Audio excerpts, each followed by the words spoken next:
It may have been one of the worst kept secrets in XC race tech this year, but I've been out to Sweden to test Öhlins' latest suspension fork and shock, and I'm going to tell you everything you need to know about it. Öhlins' history is in motorsport, with over 300 titles to its name. They've won pretty much everything there is to win. With the introduction of the new RXC34 M1 forks and TXCAir shocks, they finally have thoroughbred cross-country race products to complete their lineup. We've got all the juicy tech specs for you and some extremely promising first ride impressions. Before I do though, don't forget to subscribe if you haven't already. We love showing you the latest cycling tech first, so don't miss out. And of course, you'll be able to see what happened to my previously wonderful face.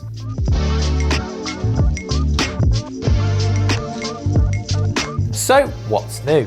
Building on the racing success of its downhill and enduro forks, the new XC forks and shocks have been designed from the very start to work together to maximise performance. Among the many new features of the range are several new technologies, including serial shim stacks in the TXC rear shocks. The fork, on the other hand, has an updated two-chamber air spring design and the option of a carbon CSU or crown steerer unit. They also build on the success of Öhlins' existing suspension technology. The rear shocks have their proven twin-tube technology, while the forks have an all-new, lightweight, single-tube OTX14 damper. So without further ado, let's take a look at these gorgeous new Swedish suspenders. First up, we have the RXC34 M1 fork. This takes the same basic chassis of the RXF34 M2 downcountry trail fork and optimises it for XC racing. While it retains the chunky lower legs with the brand's signature floating axle and broad 34mm stanchions, the rest of the fork has been worked over to reduce weight and make it better suited to racing. The air spring has been redesigned with an updated two-chamber design. These are adjusted via a single air valve, but both the positive and negative chambers can be adjusted with volume spacers. The positive chamber can take up to 5 spaces to adjust the progressivity depending on the travel choice, while uniquely, the negative chamber can be adjusted with up to 7 spaces to adjust the initial feel of the fork over smaller bumps. Riders can choose between 110 or 120mm of travel on both the carbon CSU, more on that in a minute, or alloy CSU options, with both having the ability to be up to 130mm of travel with a separate aftermarket air spring. Back to the carbon CSU though, and the RXC34 M1 carbon fork uses a new one-piece carbon fibre CSU to drop a claimed 102 grams over the alloy version. If you're a true weight weenie, you could also opt for a fixed 100mm travel race version, which drops a further 20 grams.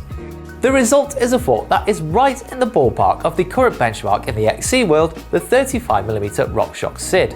With a weight of 1,496 grams for the 100/120mm variant, it is within a few grams of that massively successful SID.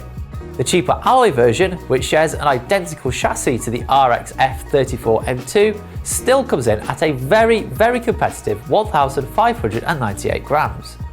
Also new for the RXC34 is the OTX14 damper.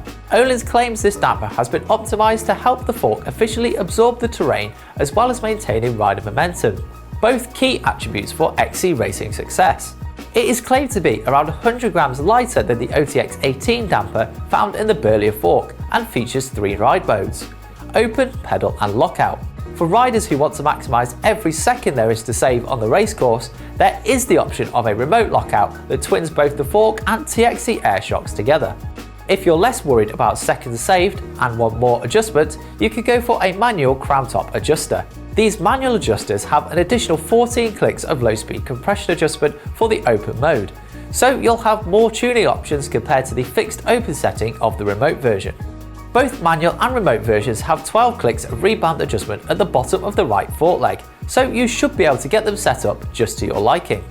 A nice little tidbit as well is that because the basic chassis is shared with Öhlins' burlier fork, the OTX14 damper and new air spring are backwards compatible between that and the RXC34. More intriguingly though, if you really wanted, you could fit the even more adjustable OTX18 damper into the RXC34 M1 chassis to create the ultimate adjustable lightweight downcountry fork, so food for thought there. To go with the RXC34 fork, Öhlins have developed two new TXCAir shocks, the TXC1 and TXC2. The TXC1 is lighter and a claimed 245 grams for the smallest size. This is thanks to the slimmer body and air can than the TXC2. That smaller air can also makes it more progressive, making it better suited to the often more linear suspension kinematics of cross-country race bikes. The TXC2 on the other hand has a bigger body and air can in order to make it a little more versatile and resistant to heat buildup, so while it is 10 grams heavier, it'll be better suited to short travel down-country bikes or race bikes with more progressive kinematics. Both share the same twin-tube damper design, which, to our knowledge, makes it the only true XC shock with this design. And before you say it, yes, I know that Cane Creek's double barrel inline shock also uses a twin tube damper, but it is over 100 grams heavier, and for these top racers, every little counts in the gram count. Just like the fork, it has the 3 ride modes to match them together. The manually adjusted version of the TXC2Air gets 16 clicks of low speed compression adjustment for the open setting. Also like the fork, remote versions of the shock do without this additional adjustment, with a fixed low-speed compression setting in the open position. The shocks again match up to the forks with 12 clicks of rebound adjustment, though the rebound dial requires a 3mm Allen key to make any changes rather than being tool-free, so something to bear in mind. As we've already mentioned, for those wishing to twin the remote fork and shock together, Öhlins have developed a handlebar-mounted remote to control the settings on the fly. Unlike Scott's similar twin lock system, the Öhlins remote has a separate mount for a dropper post, to which you can mount your own dropper lever, which is a very nice touch. I won't spoil the ride impressions, but it definitely seems to be easier to use in the heat of the moment than twin lock. Both shocks can be easily adjusted for air can volume and shock stroke. Öhlins say that both can be done without removing the shock from the bike, and the spacers are included in the aftermarket box too, in order to make it as user-friendly as possible. That's not something that's a given in the bike industry, so well done Öhlins for thinking of the end user and making everyone's life that little bit easier. Finally, while it's worth noting that the TXC2Air shock can be purchased with either remote or manual lockout, the TXC1Air is remote only as standard, but Öhlins will offer a kit to convert it to manual separately. As I said earlier, I attended the launch of these new suspensions unit at Öhlins headquarters in Sweden and rode them at the nearby Sigtuna Bike Arena's excellent XCO course. I have to give props to the trail builders there because it was so much fun to ride despite the lack of elevation and was the perfect testing ground for these new bouncers.